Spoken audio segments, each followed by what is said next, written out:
बिस्मिल्लाहिर्रहमानिर्रहीम, सलाम अलैकुम। मैं गज़ाला बेबानी, मेरे प्यारे बच्चों, आप सभी का इस्तकबाल करती हूँ जस्ट फॉर किड्स में। आज हम एक ऐसी शख्सियत के बारे में बात करेंगे जिन्होंने एक ही दिन में, एक ही रात में अपने नाम के आगे अलैहिस्सलाम लगा दिया। एक ऐसी शख्सियत के बारे में बात करेंगे जिन्होंने अपने एक आम पर्सनालिटी से इस्लामिक हिस्ट्री में एक बहुत ही इम्पॉर्टेंट पार्ट बन गए। एक ऐसी शख्सियत के बारे में बात करेंगे जिन्होंने एक ही रात में जहन्नुम के बजाय जन्नत को हासिल कर दिया। अभी तक आप जान चुके होंगे मैं किसके बारे में बात कर रही हूँ। जी हाँ, मैं बात कर रही हूँ जनाब हुर अलैहिस्सलाम की। आइए उनकी ज़िंदगी का ये मशहूर वाक़या आज मैं अपने बच्चों के सामने पेश करती हूँ, और इसी मशहूर वाक़े से आज मैं अपने बच्चों को बताऊँगी कि कितने सारी सीख वो हासिल कर सकते हैं। सलाम अलैकुम। वालेकुम अस्सलाम। अपना नाम बताइए बच्चों। मेरा नाम सैयद वफ़ी ज़हरा है। मेरा नाम सना फ़ातिमा पंजवानी है। मेरा नाम सैयद अलीफ़िया ज़हरा है। मेरा नाम महविश फ़ातिमा राजानी है। मेरा नाम हुसैन अली अजानी है। मेरा नाम सैयद दानिश अली है। मेरा नाम मोहम्मद हसन है। मेरे बच्चों, आप सबका इस्तकबाल करती हूँ मैं जस्ट फॉर किड्स में। इमाम हुसैन अलैहिस्सलाम फरमाते हैं कि सबसे रहम दिल इंसान वो है जो बदले की कुव्वत रखता हो फिर भी माफ़ कर दे। इस सेइंग की एक बहुत ही अच्छा एग्जाम्पल हमें देखने को मिलता है। आप सब जानते हैं एक बहुत ही मशहूर वाक़या है जनाब हुर अलैहिस्सलाम का। जब जनाब हुर अलैहिस्सलाम इमाम हुसैन अलैहिस्सलाम का जब उन्होंने रास्ता रोका था करबला की तरफ वो मोड़ना चाहते थे इमाम हुसैन अलैहिस्सलाम को, जब रास्ता रोका था तो वो बहुत कुछ बात कर रहे थे इमाम हुसैन अलैहिस्सलाम से। तो इमाम हुसैन अलैहिस्सलाम ने कहा कि रुक जाओ, पहले तुम पानी पी लो और अपने जानवरों को भी पानी पिला दो क्योंकि वो प्यासे दिखते हैं। इमाम हुसैन अलैहिस्सलाम ने जब पानी पिलाया उनके लश्कर को, हुर अलैहिस्सलाम के लश्कर को पानी पिलाया और उनके जानवरों को भी पानी पिलवाया, उसके बाद कहा कि बोलो क्या है। फिर जनाब हुर अलैहिस्सलाम ने कहा कि आपको करबला के रास्ते चलना है, और ज़बरदस्ती इमाम हुसैन अलैहिस्सलाम को करबला के रास्ते ले गए। वही वो करबला है मेरे बच्चों जहाँ इमाम हुसैन अलैहिस्सलाम को आप सब जानते हैं कि 3 दिन तक भूखा और प्यासा रखा था। उसके बाद भी इमाम हुसैन अलैहिस्सलाम ने सब्र से काम लिया। जब आशुरे की रात को, जब शब थी, आशुर की शब थी, तब जनाब हुर अलैहिस्सलाम ये कॉन्टेम्पलेट कर रहे थे कि सही कौन है और गलत कौन है। वो थे तो यजीद के लश्कर में, लेकिन जब उन्होंने ये पूरा मंजर देखा, इमाम हुसैन अलैहिस्सलाम का मंजर देखा और जब यजीद का मंजर देखा, तो ये कॉन्टेम्पलेट कर रहे थे कि सही कौन है, गलत कौन है, सच का रास्ता क्या है और झूठ का रास्ता क्या है, हिपोक्रेट कौन है और सच्चा कौन है। जब इन्होंने ये कॉन्टेम्पलेट किया और जब उन्हें आंसर मिला, जवाब मिला, तो वो इमाम हुसैन अलैहिस्सलाम के लश्कर में चले गए। और वो एक जो आम शख्सियत थे, एक हुर थे, वो बस एक पर्सनालिटी थी, एक आम पर्सनालिटी से बहुत ही ख़ास पर्सनालिटी बन गए। अलैहिस्सलाम लगा दिया उनके नाम पर जब उन्होंने सही का रास्ता चुना, जब वो इमाम हुसैन अलैहिस्सलाम के लश्कर पर गए। क्योंकि इमाम हुसैन अलैहिस्सलाम की जो पर्सनालिटी थी वो जनाब हुर अलैहिस्सलाम को अट्रैक्ट की। उन्होंने बताया, उन्होंने देखा, जब सोचा कि इमाम हुसैन अलैहिस्सलाम ने मुझे पानी पिलाया, मेरे लश्कर को पानी पिलाया, जानवरों को भी पानी पिलाया, उनको ये चीज़ से गुजरना पड़ रहा है। जब उनकी पर्सनालिटी थी जो जनाब हुर अलैहिस्सलाम को खींची चली है, वो इमाम हुसैन अलैहिस्सलाम के लश्कर में, इसलिए उनकी पर्सनालिटी देखकर वो बहुत इम्प्रेस्ड हो गए थे। और एक आम इंसान से वो शहीद का दर्जा मिला उनको सिर्फ एक ही रात में उन्होंने डिसाइड किया कि उनको जन्नत जाना है या जहन्नम। अब आप मुझे बताइए कि आपने इस वाक्य से क्या सीखा, जनाब हुर अलैहिस्सलाम से क्या सीखा, आप बताइए। We should always choose the right path. Yes, definitely. We should always choose the right path, and Islam's path is always the right path. अगर आपको कभी देखना है कि ये सही है या गलत है, तो इस्लाम के रास्ते, इस्लाम के पॉइंट ऑफ व्यू से देखिए, इस्लाम के रूल्स एंड रेगुलेशन से देखिए, आपको जवाब मिल जाएगा। Trust me, it helps. कभी भी, मुझे भी कभी ऐसा लगता है कि ये सही है या ये गलत है, ये करूँ या ना करूँ, यहाँ जाऊँ वहाँ नहीं जाऊँ, ये एक्शन कुछ भी करूँ या नहीं करूँ, तो मैं इस्लाम को सामने रखती हूँ और जो रूल्स एंड रेगुलेशन इस्लाम के, तो वो मैं मुतमईन हो जाती हूँ कि ये सही है। डेफिनेटली इस्लाम के रूल्स रॉन्ग नहीं हो सकते, इस्लाम का रास्ता, अल्लाह का रास्ता रॉन्ग नहीं हो सकता। So always do the right thing, and if you want to know what is right, it's Islamic way. अल्लाह का रास्ता हमेशा सही रास्ता होता है। ठीक है, और कोई आप बताइए। हाँ, हमें हमेशा दूसरों को फॉरगेट कर देना चाहिए और फॉरगिव कर देना चाहिए। जी हाँ, we should always forgive and forget. जब जनाब हुर अलैहिस्सलाम इमाम हुसैन अलैहिस्सलाम के लश्कर में जा रहे थे, इमाम हुसैन अलैहिस्सलाम ने नहीं कहा कि तुमने तो मेरे साथ इतना बुरा किया, तुम्हारे वजह से मैं यहाँ आया, तुमने मुझे मजबूर कर दिया था करबला के रास्ते में आने के लिए, यू फोर्सफुली गॉट मी। इमाम हुसैन अलैहिस्सलाम ने ये नहीं कहा, बल्कि उनको माफ़ कर दिया और अपने लश्कर में ले लिया। और कोई आप बताइए। हमें हमेशा सबकी हेल्प करनी चाहिए, चाहे वो अपना दुश्मन ही क्यों ना हो। परफेक्ट। भले हमारा दुश्मन ही क्यों ना हो, अपना दोस्त, अपने नेबर्स, अपना कोई भी दुश्मन क्यों ना हो, अपने रिश्तेदार, किसी जिससे आपका झगड़ा हुआ हो, वैसे पहले बार तो करना ही नहीं चाहिए, दुश्मन रखना ही नहीं चाहिए। जस्ट इन केस अगर हो भी तो दुश्मन की भी हेल्प करना चाहिए, दुश्मन को भी मदद करना चाहिए, इन स्पाइट ऑफ नोइंग कि वो इंसान आपकी मदद नहीं कर सकता, वो आपका दुश्मन है। जैसे कि इमाम हुसैन अलैहिस्सलाम ने कहा कि सबसे रहमदिल इंसान वो है जो बदले की कुव्वत रखता हो फिर भी माफ़ कर दे। इमाम हुसैन अलैहिस्सलाम बदले की कुव्वत रखते थे, वो जनाब हुर अलैहिस्सलाम से बदला ले सकते थे, वो पाने के लिए मना कर सकते थे, लेकिन फिर भी उनका कैरेक्टर ऐसा था, उनकी पर्सनालिटी ऐसी थी, उनका किरदार ऐसा था कि उन्होंने कहा कि नहीं, क्योंकि वो मेरे साथ बुरा करा इसका मतलब ये नहीं कि मैं भी उसके साथ बुरा करूँ। तो इसलिए ये हमें वो जो इमाम का जेस्चर था, वो जो इमाम का एक एग्जाम्पल था, वो आज हमें काम आ रहा है कि हमें भी अपने दुश्मन के साथ अच्छे से पेश आना है, कितना भी बुरा करे हमें अच्छा करना है, हमें माफ़ कर देना है, ग्रजेस को होल्ड नहीं करना है। ठीक है, वेरी गुड। और कोई आप बताइए।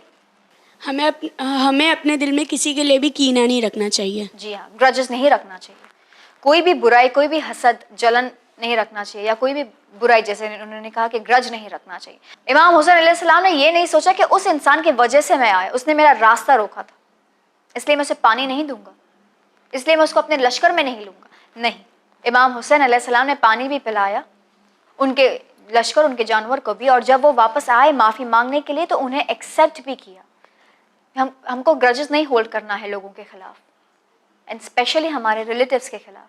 वो कितना भी बुरा करे, आपको अच्छा ही करना है किसी के साथ भी। ये इमाम हुसैन अलैहिस्सलाम ने हमें सिखाया है और ये हम फॉलो करेंगे, अमल करेंगे हमारी ज़िंदगी में। और कोई। हमें हमेशा सबके साथ अच्छा ही करना चाहिए और किसी के साथ बुरा नहीं करना चाहिए। जी हाँ, आपके और हमारे छठे इमाम, इमाम जाफर सादिक अलैहिस्सलाम फरमाते हैं कि spread the religion without using your tongue, यानी कि इस्लाम फैलाओ अपनी ज़बान से नहीं, बोल बोल के नहीं, ये इस्लाम है, मैं ऐसा करता हूँ, मैं वैसा करता हूँ, अपने एक्शन से इस्लाम फैलाओ। इतने अच्छे बन जाओ, इतने अच्छे अपने किरदार को कर दो कि लोग अट्रैक्ट हो आपसे। Be soft, be gentle, be humble. If you start being humble, अगर आप हम्बल अपने किरदार को अच्छा रखेंगे, हम्बल बनेंगे, तो लोग अपने आप आपकी तरफ आपसे फ्रेंडशिप करना चाहेंगे, आपके बारे में जानना चाहेंगे। Trust me, it works. अब देखिए, वो जो एटीट्यूड है, जो ईगो प्रॉब्लम होती है अक्सर यूथ में, मत कीजिए, वो अलाउड नहीं है इस्लाम में। Start being humble, start being genuine. देखना लोग आपसे अट्रैक्ट होंगे, आपके फ्रेंड्स आपसे अट्रैक्ट होंगे। ट्राई कीजिए ये। उम्मीद करती हूँ कि आज की कहानी आपको पसंद आई होगी। आज का जो ये वाक़या है इस्लामिक का, बहुत ही मशहूर वाक़या, आपको पसंद आया होगा और इस वाक़े से आप बहुत सारी सीख हासिल करेंगे। उम्मीद करती हूँ कि अभी जब आप जाएंगे तो अपने एटीट्यूड, अपने एंगर और अपने ईगो को मिटाकर आप हम्बल होंगे। आप मजलिस से सुनते हैं तो उससे आप जानिए कि हम्बल होना है, लोगों के साथ अच्छा करना है, और ट्रस्ट मी, लोग आपसे अट्रैक्ट होंगे। Try it. ठीक है मेरे प्यारे बच्चे, उम्मीद करती हूँ कि ये वाक़या आपको बेहद पसंद आया होगा। मुझे दीजिए इजाज़त, इंशाल्लाह अगले एपिसोड में फिर से आपसे मुलाकात होगी ऐसी इंटरेस्टिंग वाक़े के साथ। अब हम बढ़ते हैं हमारे अगले सेगमेंट की ओर, जहाँ मासूम करेगी हमारे बच्चों से कुछ इंटरेस्टिंग सवाल जवाब। आइए देखें DD में क्या है खास।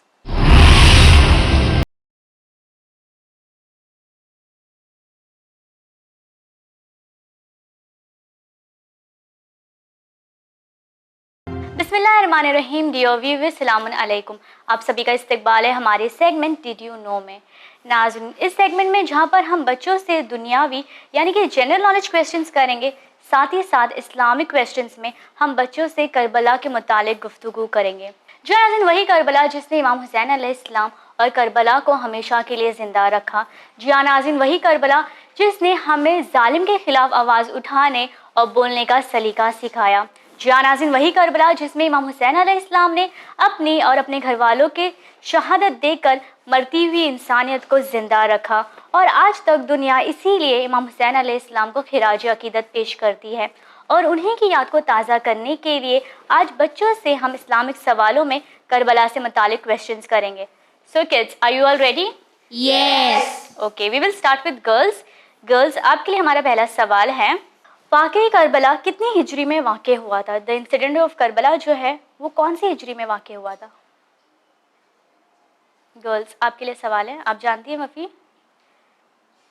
बॉयज़ नहीं पता? गर्ल्स, किसी को भी नहीं पता इस सवाल का जवाब?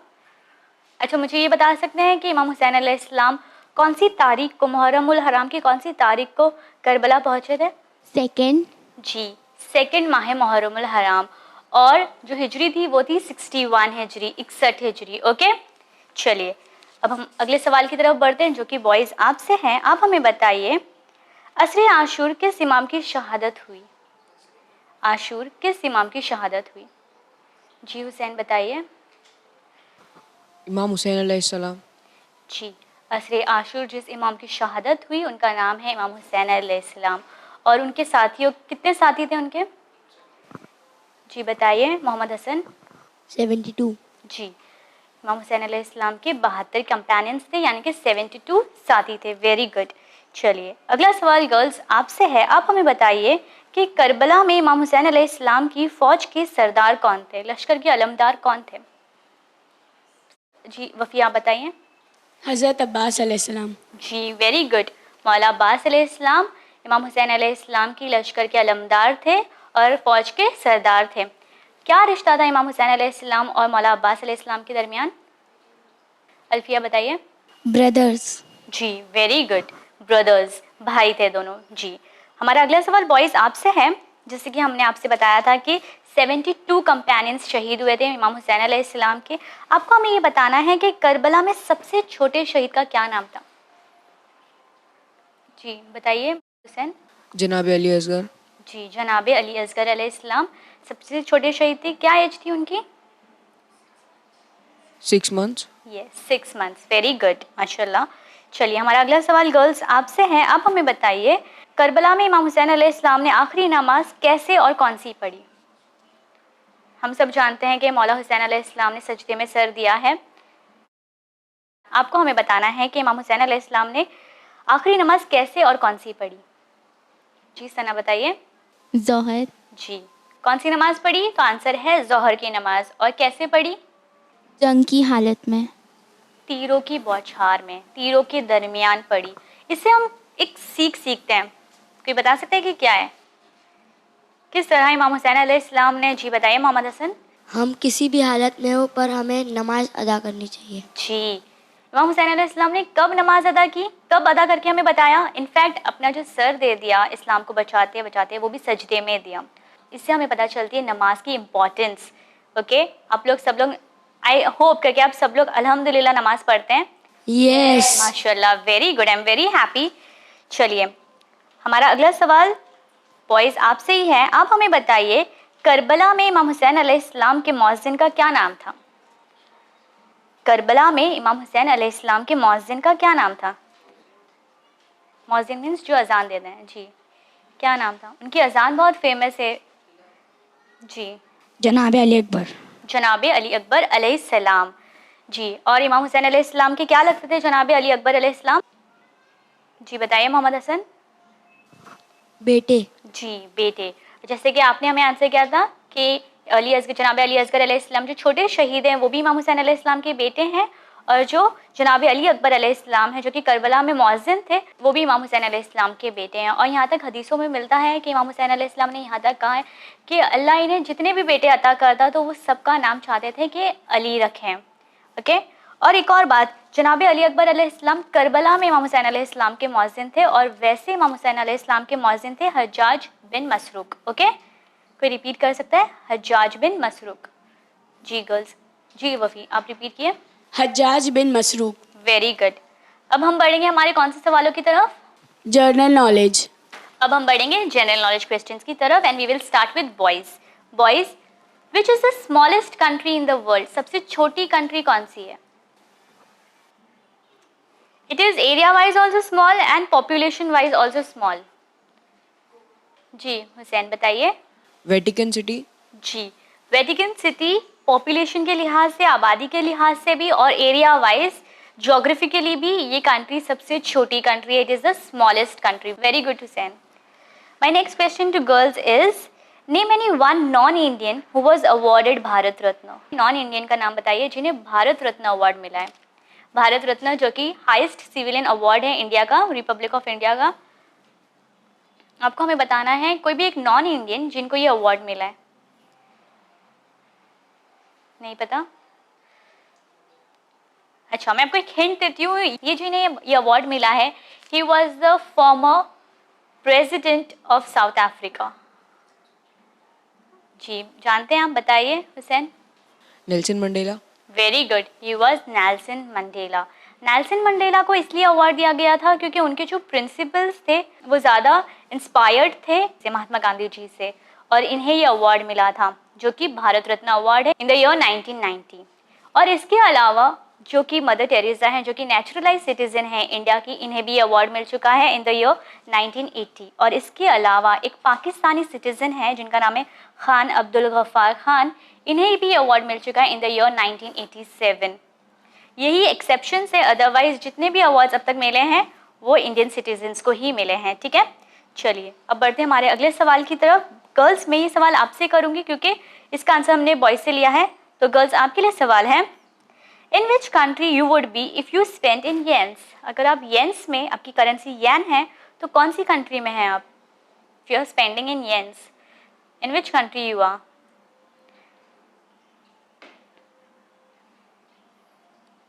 जी मोहम्मद हसन, जानते हैं आप? बताइए. Japan. Very good. You will be in the country of Japan. Japan की जो करेंसी है इट इज़ जापानीज येन. और आपने जो आंसर किया है, very good, it is the right answer. जानते हैं कि इस कंट्री का कैपिटल सिटी कौन सी है? जी बताइए हुसैन. टोक्यो. जी, very good. Tokyo is the capital city of Japan और इस कंट्री की जो करेंसी है it is yen. Very good. चलिए, my next question to girls is, क्योंकि इसका आंसर भी हमें बॉयज से मिला है, सो गर्ल्स आपके लिए नेक्स्ट क्वेश्चन रहेगा, if you are in the city of Nairobi, you are in the capital of which country? अगर आप नैरोबी में हो तो आप किस कंट्री में हो? जी बताइए. अफ्रीका. जी, अफ्रीका इज द कॉन्टिनेंट, उसके अंदर ही कंट्री पाई जाती है. आपको कंट्री का नाम हमें बताना है. बता सकते हैं? It is found in the East Africa. East Africa में ये कंट्री पाई जाती है. गर्ल्स जी बताइए Sana. Kenya. Yes, Kenya is the right answer. Kenya की जो कैपिटल सिटी है वो है Nairobi. And if you will be in Nairobi, so you will be in the country of Kenya which is in the continent of Africa. Very good. So girls and boys, हमारा ये जो segment है यहाँ पर ख़त्म होता है, लेकिन हमारी जो विनिंग टीम है वो है बॉयज़. आप बने हैं हमारी genius team of the week. Congratulations. Thank you. नाज़रीन, ये था हमारा सेगमेंट डिड यू नो. आइए अब बढ़ते हैं हमारे थर्ड इंटरेस्टिंग सेगमेंट की ओर और देखते हैं क्या है खास हमारे तीसरे सेगमेंट में.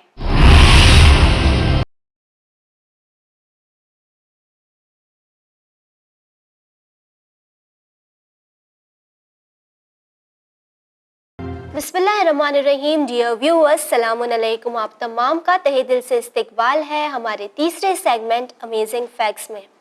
नाजरीन, मुहर्रमुल हराम के सियाह दिन चल रहे हैं.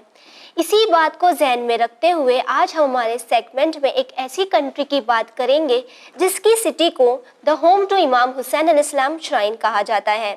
ये वो सिटी है जिसे डोर टू पैराडाइज भी कहा जाता है. एक ऐसी सिटी जहाँ पर जाने की तमन्ना हर मुसलमान के दिल में बसती है. हम तमाम की ये ख्वाहिश है, हम तमाम की ये तमन्ना है कि मरने से पहले हम तमाम को करबला का दीदार ज़रूर हो. करबला जो हमारे लिए जन्नत है, ये किस मुल्क में बसती है, यहाँ के लोगों का रहन सहन, यहाँ का क्यूजीन और ये किन चीज़ों के लिए जानी जाती है. आज इन तमाम बातों पर हम नज़र डालेंगे और बच्चों की नॉलेज में इजाफा करने की कोशिश करेंगे. सो किड्स, सलामुन अलैकुम. वालेकुम अस्सलाम. क्या आप जानते हैं कि हम किस मुल्क की बात कर रहे हैं? इराक. बिल्कुल ठीक, हम बात कर रहे हैं मुल्क इराक की, जिसका ऑफिशियल नेम है Republic of Iraq.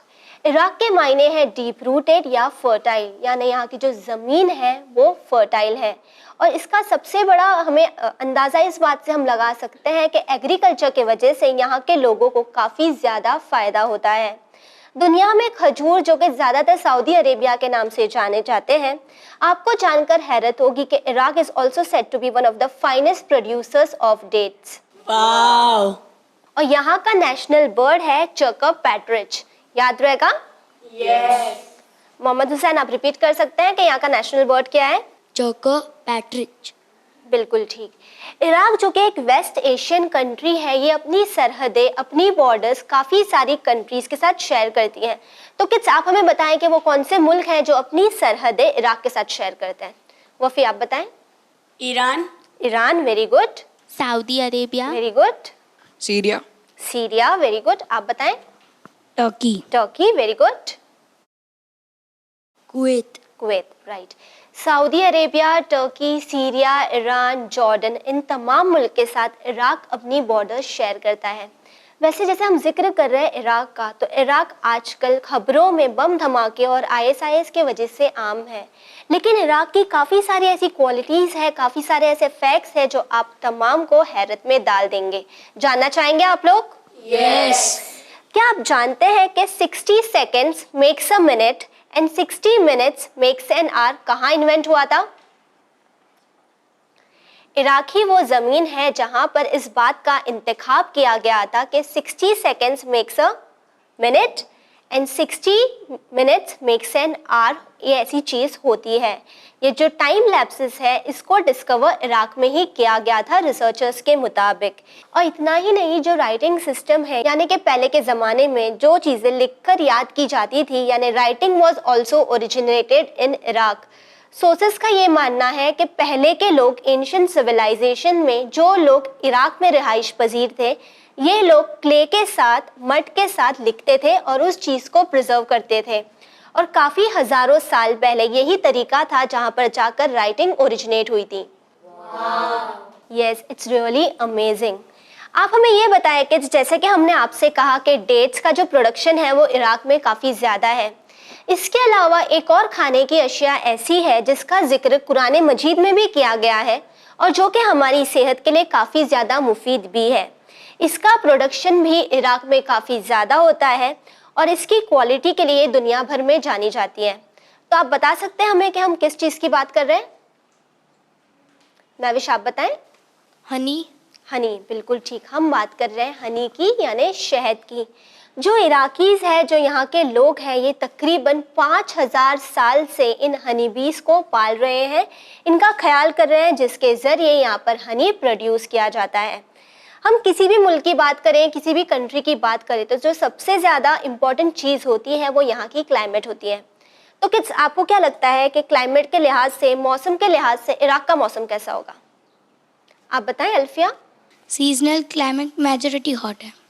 Seasonal climate आपको लगता है मेजरली यहाँ पर गर्मी होगी, जो कि बिल्कुल ठीक है।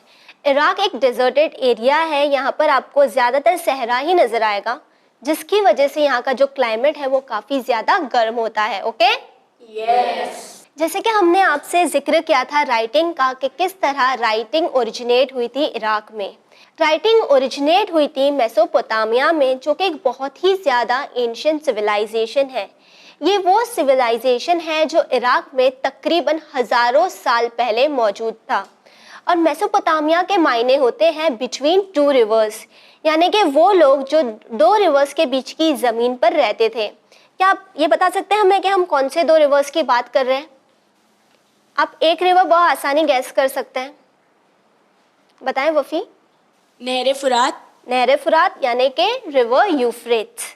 इसके अलावा रिवर तिग्रीस के बीच में, इन दो रिवर्स के बीच में जो लोग रहते थे, जो सिविलाइजेशन था, उसे मेसोपोटामिया सिविलाइजेशन कहा जाता था।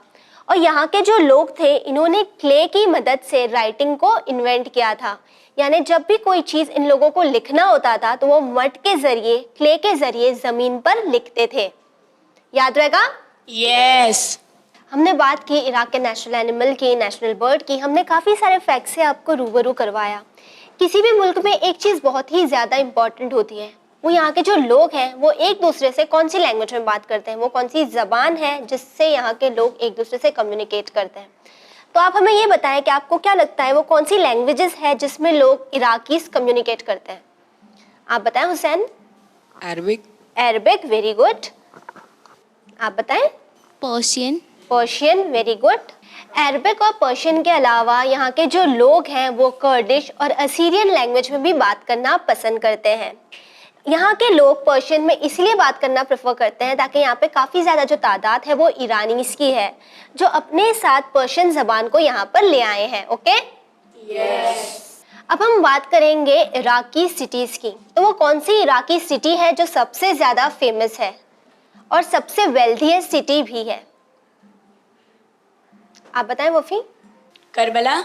बिल्कुल ठीक, इराक की वेल्थीएस्ट सिटी है करबला, क्योंकि करबला में लोग हर साल लाखों की तादाद पर इमाम हुसैन अलैहिस्सलाम की ज़ियारत के लिए आते हैं, जिसकी वजह से यहाँ पे लोग काफ़ी ज़्यादा शॉपिंग भी करते हैं और इनकी इनकम बढ़ती है, इसीलिए इसे वेल्थीएस्ट सिटी ऑफ इराक कहा जाता है।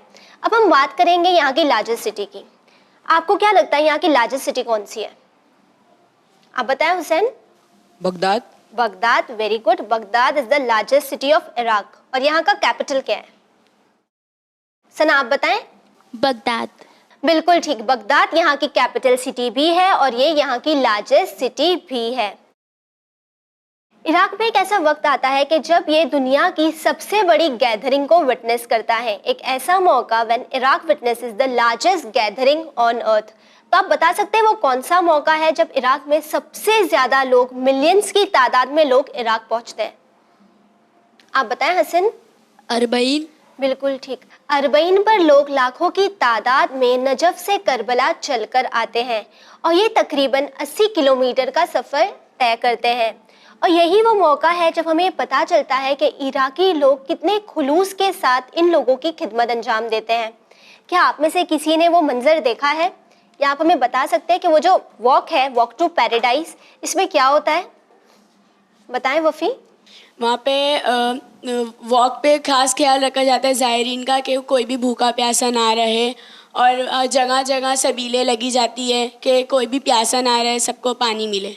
बिल्कुल ठीक, ये वॉक पर इस बात का खास ख्याल रखा जाता है कि जो इमाम हुसैन के ज़ायरीन हैं, जो इमाम के ज़व्वार हैं, ना ही ये भूखे रहे ना ही ये प्यासे रहे। करबला की प्यास को याद कर कर यहाँ पर हर किसी की प्यास बुझाई जाती है। अगर कोई थक कर बैठ जाए तो उसकी खिदमत के लिए लोग आ जाते हैं और ये जो मंजर होता है वो काफ़ी ज़्यादा खूबसूरत होता है। Okay, yes. अच्छा बॉयज़, आप हमें ये बताएं कि स्पोर्ट्स में इराक में जो लोग हैं वो क्या खेलना पसंद करते होंगे, या इराक कौन से स्पोर्ट्स के लिए फेमस है? बताएं हुसैन। फुटबॉल। फुटबॉल, बिल्कुल ठीक, फुटबॉल यहाँ के लोग काफ़ी ज़्यादा खेलना पसंद करते हैं। तो आप हमें बताएं फुटबॉल के अलावा वो कौन से स्पोर्ट्स हैं जो इराकीज खेलना पसंद करते हैं? आप बताएं Mohammad Hasan. Swimming. Swimming, football, basketball, table tennis, weight lifting, ये वो सारी गेम्स हैं जो इराकीज काफ़ी ज़्यादा शौक से खेलते हैं। Okay, yes. तो ये तमाम फैक्ट्स आपको याद रहेंगे? यस। नाज़रीन, हम उम्मीद करते हैं कि घर बैठे बच्चों की भी नॉलेज में इजाफा हुआ होगा। अगर आप चाहते हैं कि आपके बच्चे बने हमारे प्रोग्राम का हिस्सा, तो आप स्क्रीन पे दी गई डिटेल्स पर राब्ता कायम कर सकते हैं। साथ ही साथ आपकी राय, आपके रिस्पॉन्सेज हमारे लिए काफ़ी अहम है। आप इन्हें लिख भेज सकते हैं winislam@gmail.com पर।